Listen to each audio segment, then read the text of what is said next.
From Philharmonic Hall in Lincoln Center, home of the world's greatest musical events, another program in the award-winning series, the New York Philharmonic Young People's Concerts, under the musical direction of Leonard Bernstein.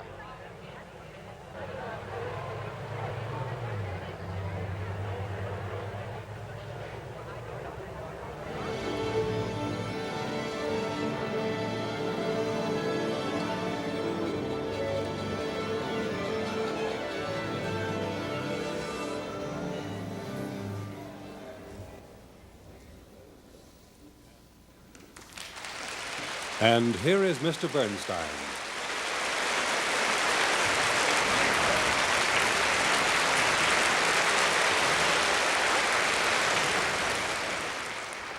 My dear young friends, on our last program, we devoted so much time to introducing our new Philharmonic Hall to you and to introducing you to the new science of acoustics that we didn't get to talk very much about music. So today, we're going to make up for lost time and talk about the meat and potatoes of music, the main course, which is melody. Now, to some people, music and melody are the same thing. It's the whole meal, so to speak. When you think of music, you think of melody right away. And they're right in a way, because what is music anyway, except sounds that change and move along in time? And that's practically a definition of melody too. A series of notes that move along in time, one after another. Well, if that's true, then it's almost impossible to write music that doesn't have melody in it. I mean, if a melody is simply one note coming after another, how can a composer avoid writing melodies if he just writes notes? He must write melodies all the time. For example, he writes one note, then he writes another. Well, that's already a sort of melody. It's a two-note melody, sort of. Then we add another note. Well, it's already a little more melodious, isn't it? But if he then adds a few more, oh, we've got Mendelssohn's Wedding March.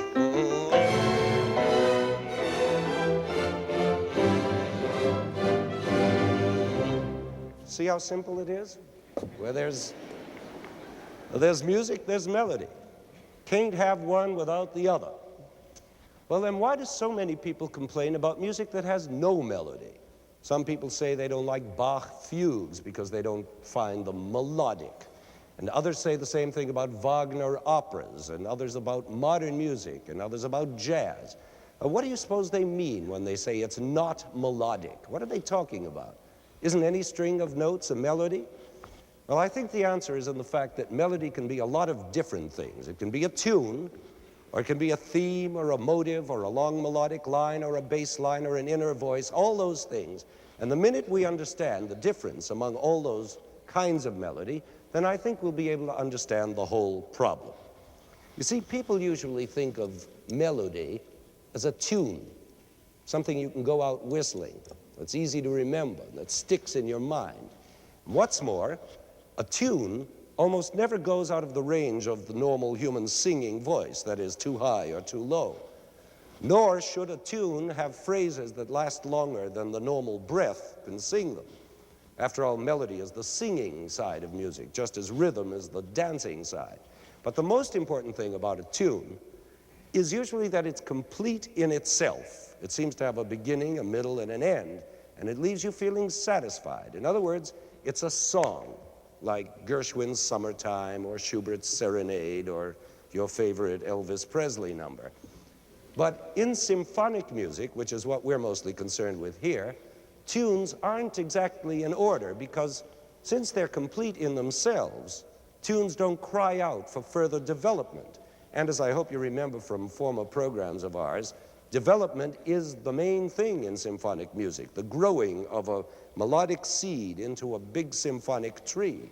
So that seed mustn't be a complete tune, but rather a melody that leaves something still to be said, to be developed. And that kind of melody is called a theme.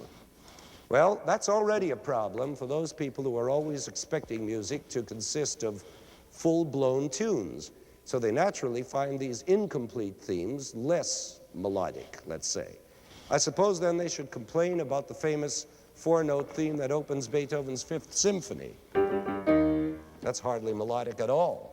Or about this theme from his Seventh Symphony,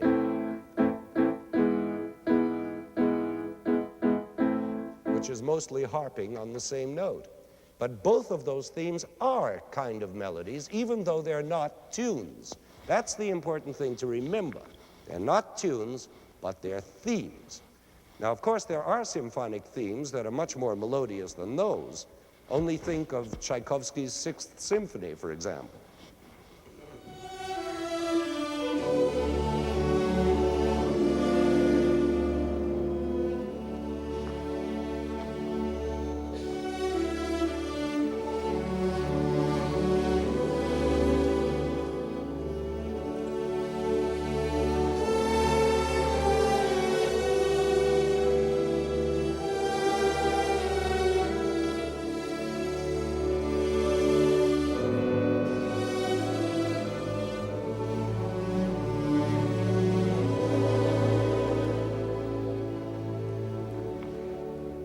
Now, that theme is practically a whole tune in itself.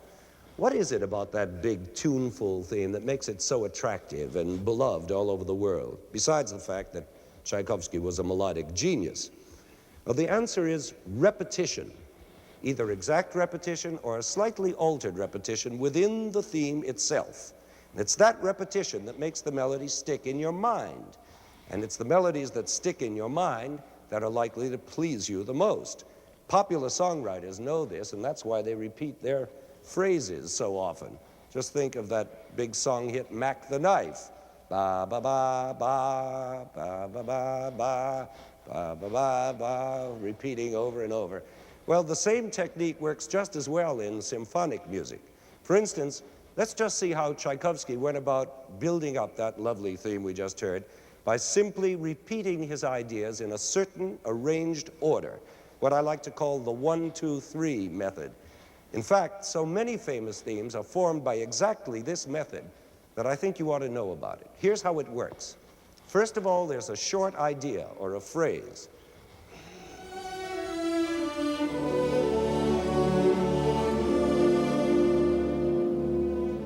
That's number one. Now, second, the same phrase is repeated, but with a small variation.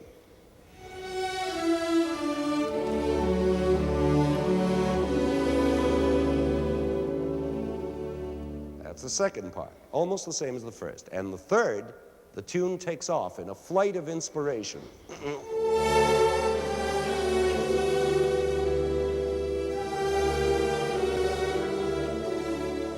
And so on. That's the 1-2-3 method. It's like a three-stage rocket, or like the countdown in a race. On your mark, get set, go. Or in target practice, ready, aim, fire. Or in a movie studio, lights, camera, action. It's always the same, 1, 2, and then 3. And there are so many examples of this melodic technique, I almost don't know where to begin.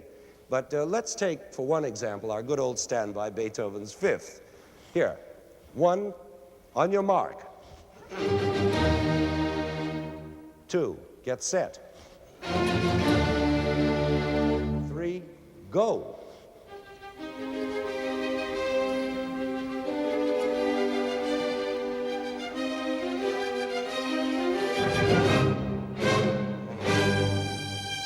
One, 2, 3. Or do you know that haunting theme in the César Franck Symphony? It's the same thing. First, there's a phrase.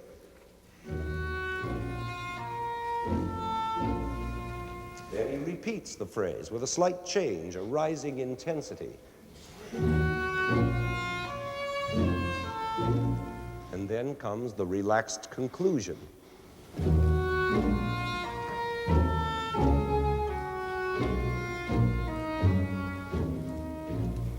Or the same thing is true in Mozart's Wagner Symphony. It goes, ready, aim, fire, and so on. There are millions of them, examples of this 1-2-3 design. And don't forget, at the heart of the matter is repetition. 2 is always a repeat of 1, and 3 is the takeoff. Well, now that we know a couple of the secrets that make music sound melodic, let's start looking for some of the reasons why people find certain kinds of music unmelodic. We've already discovered that what appeals most to people as melody is a fully spun out tune, right? And that when they get instead an incomplete tune or a theme, they begin to have trouble. So you can imagine that when they hear music made out of melodies that are even shorter than themes, they have even more trouble. For example, that famous opening of Beethoven's Fifth again. Ba-ba-ba-ba. Now, that's so short, it's not really even a theme, but what is called a motive. Now, a motive can be as little as 2 notes, or 3 or 4, a bare melodic seed, the raw material out of which much longer melodic lines are made. Now, you remember I said that certain people find Wagner's operas unmelodic? Well, this is why, because Wagner usually constructed those huge operas of his out of tiny little motives, instead of writing regular tunes such as the Italian opera composers used. But how wrong they are to say Wagner doesn't write melody. He writes nothing but melody, only it's melody that's made out of motives. Now, let me show you how. You've all heard of Wagner's great opera Tristan and Isolde, and I'm sure you've heard the prelude. Now, this prelude begins with a 4-note motive, like this. And immediately after comes another motive, also of 4 notes. Now, the exciting thing is the way Wagner puts these 2 motives together. He makes the second motive begin smack on the end of the first one, so that the last note of one and the first note of the other are joined, locked together, locking the 2 motives securely, like this.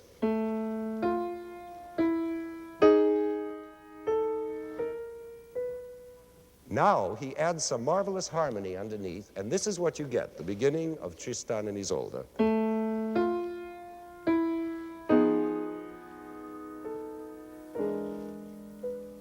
Now that's already much more than a motive, or even of 2 motives. It's become what's called a phrase, just as a series of words in language becomes a phrase. And Wagner, by using this method of joining motives together and making phrases out of them, and then sentences out of the phrases, and then paragraphs out of the sentences, finally turns out a whole story, a prelude to Tristan that is a miracle of continuous melody without end, seemingly, even though there isn't a tune anywhere in it. Do you begin to see what I mean by understanding melody in a different way? If you think you don't, just listen to a couple of minutes of this famous prelude now, and I'm sure you'll be surprised to find that you do understand it very well.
and on it goes, one long, passionate melody for almost 10 minutes.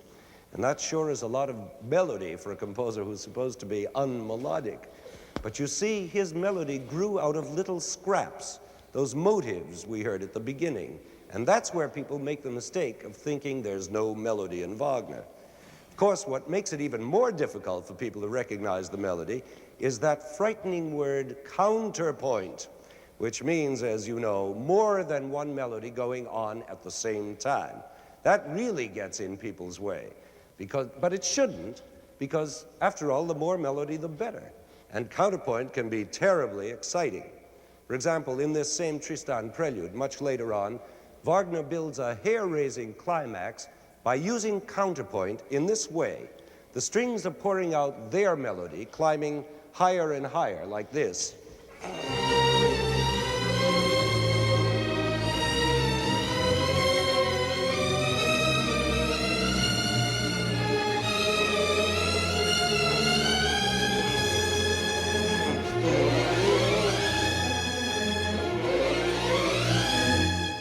And while that frenzy is going on, the horns and cellos down lower are screaming out the first four-note motive we heard over and over, like this.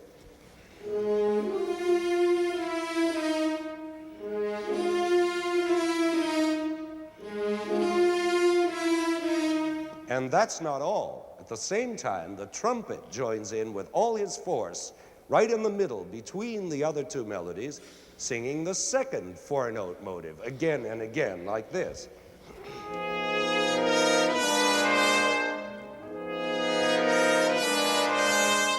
Now, do you think all that's too much melody for a human ear to catch all at once? Well, just listen to it all together, and I'll bet you hear it all, every note.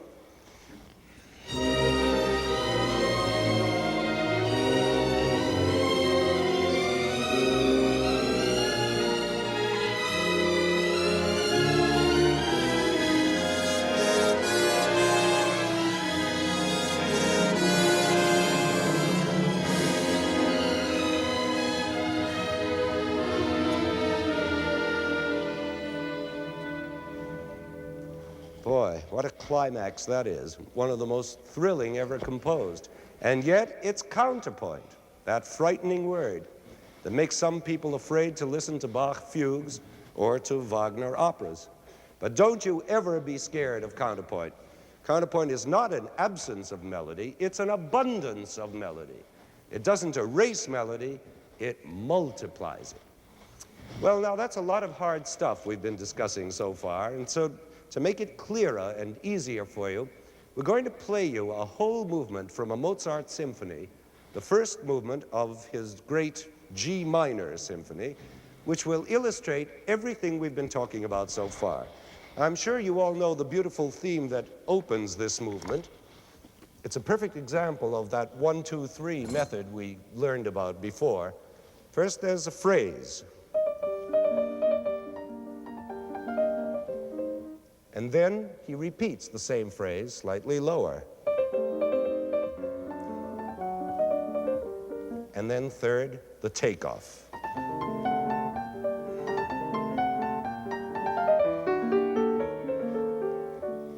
Now, certainly nobody will quarrel with that as being unmelodic. It has such a beautiful shape and arch, the way it goes up and down. And that's another important feature of good melody, its shape, the curve it makes, as it rises with tension and then sinks down in relaxation. And this Mozart theme is a perfectly shaped melody. I'm sure you'll all agree with that. But in the course of the movement, as the theme is being developed, you'll find all kinds of places that might be called unmelodic, or at least less melodic. But you're ready now to understand that even those places are melodic, as much as the opening theme is, if you just listen to them correctly. For instance, you'll notice that the very first two notes of the main theme, those two notes form a little motive by themselves, just as in Wagner. Remember that motive, because it's used all through the movement. Now, about halfway along in this movement, one part of the orchestra is playing with this motive this way.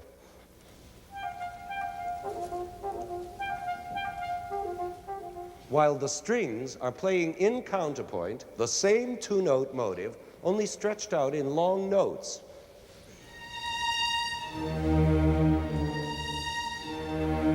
You see? So that together, it all makes this wonderful sound.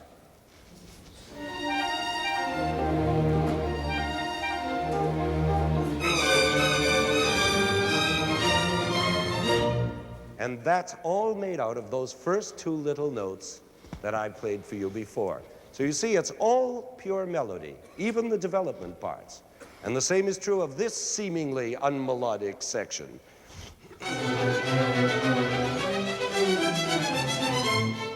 Now, some people would say that passage lacks melody, but the theme is right there, only it's down in the bass instruments here.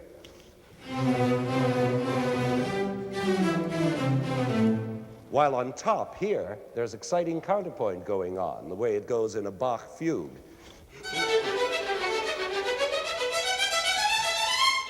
You see, you just have to learn to listen for melody in the depths of music as well as on top. Tunes aren't always on top. And if you do listen that way, how different that same passage will sound to you. Just try and listen again.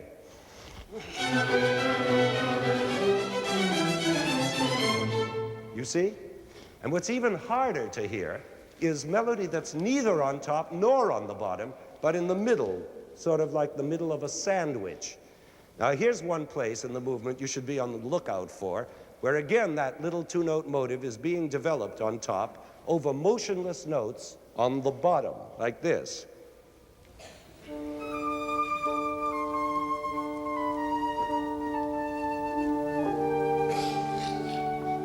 Now, in the middle, there are two clarinets having their say about the motive, like this.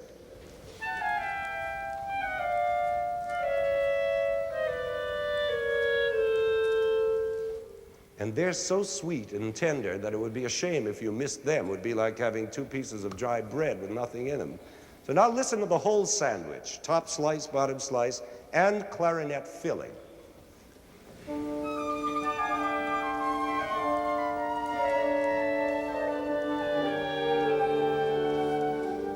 So all that is melody, too, made out of those first two little notes of the theme.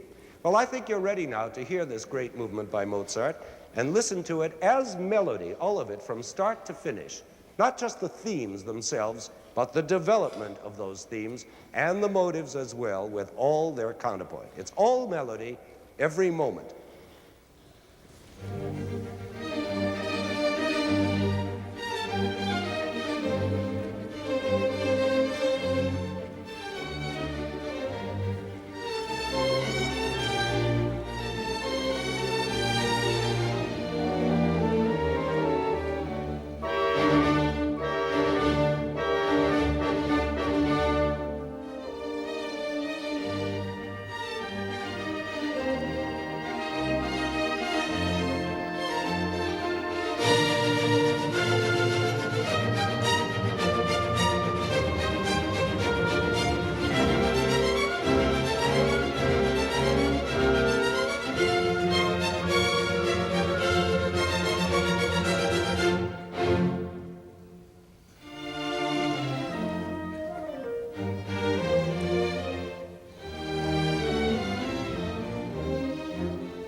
Now, the title of this program is, What is a Melody? Well, what is it? Have we found out yet? Any series of notes, we said before, but that's not a very satisfying answer because some series of notes please us and others don't. So I guess the question ought to be, what makes an unmelody? Well, so far, we've discussed a few of the reasons why some people find certain kinds of music unmelodic, like melodies going against each other is in counterpoint, or a melody singing away down in the bass, not easily recognized, or buried in the middle of a sandwich, which is hard to find, or a melody constructed out of tiny motives, which is not exactly a tune. But the really important reason, and I think this is what I've been trying to get at all this time, is the question of what our ears expect. In other words, what we call taste. And that, in turn, depends on what our ears are used to hearing. For instance, we've seen today how important repetition is in making a melody easy to latch onto. Okay, but what happens when we hear melodies that don't repeat at all, that just weave on and on, always new? Well, it's true that we usually like them less at first, but that doesn't mean they're any less melodic. In fact, the farther away you get from that kind of repetition, like Mac the Knife, the harder the melodies may get to latch onto, but also the more beautiful and nobler they can become. Some of the really greatest melodies ever written are of this kind, non-repeating long lines, only they're not necessarily the ones people go around whistling in the streets. I remember, for instance, so well the day my piano teacher brought me a new piece to study when I was 14 years old or so, which was Bach's Italian Concerto. And when I began to read the second movement with its long ornamental melody line, I simply couldn't understand it. It just seemed to wander around with no place to go. Do you know it? It goes like this.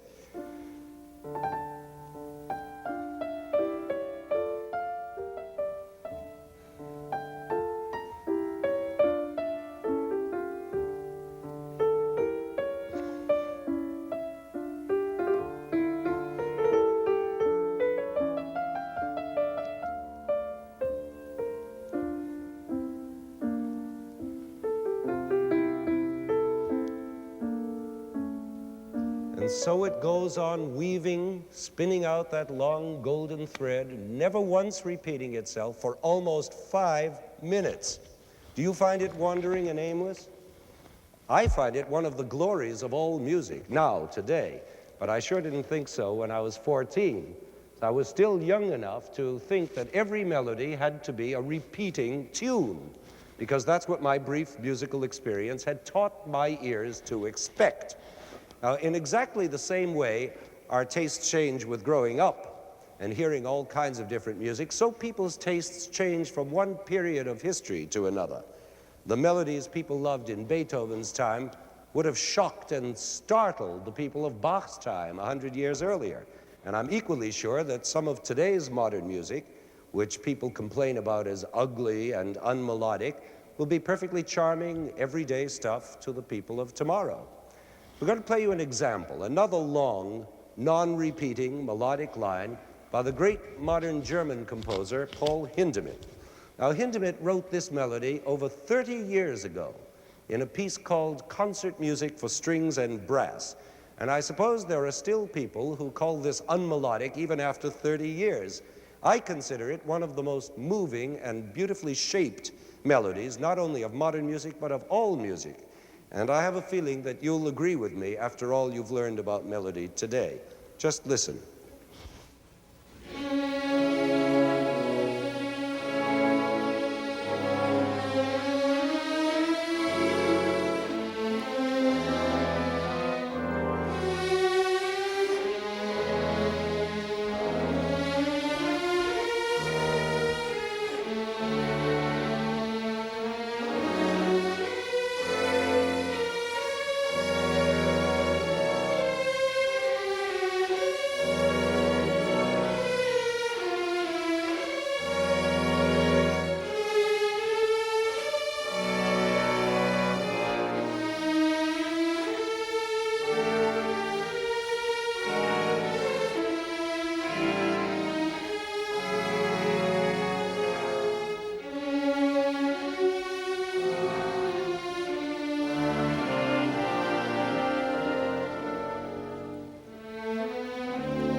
Well, whether you like that or not, that is a great melodic line. 4 minutes of beautiful curves, arches, peaks, and valleys, and full of emotional beauty.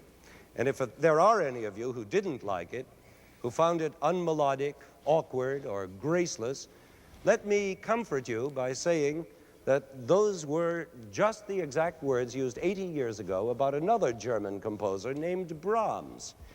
Now, these days, when we think of melody, we almost immediately think of the name Brahms. But there was a time when people complained bitterly about his music as being totally lacking in melody. And so, to wind up our program on melody, we're going to play Brahms.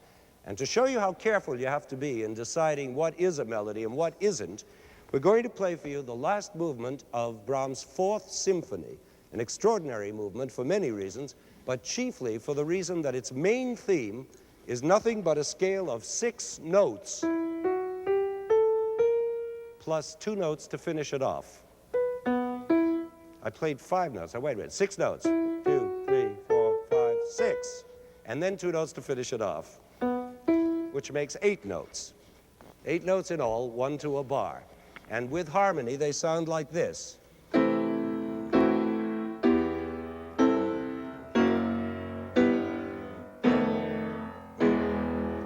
Now, following those 8 bars come 30 variations, each one also 8 bars long, and each one containing those same 8 simple notes, always in the same key. And that, plus a short wind-up at the end, is the whole movement. Now, that doesn't sound very promising in terms of melody, does it? A scale and a cadence. And yet, what Brahms gives us in this movement is a work of such glowing, fiery, melodic beauty that we are left at the end cheering.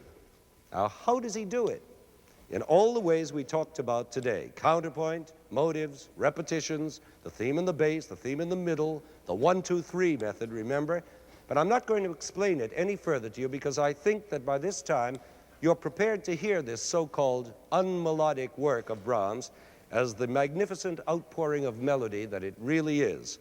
And if you're still wondering what is melody, just listen to this movement and you'll realize that melody is exactly what a great composer wants it to be.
From Philharmonic Hall in Lincoln Center, another New York Philharmonic Young People's Concert under the musical direction of Leonard Bernstein.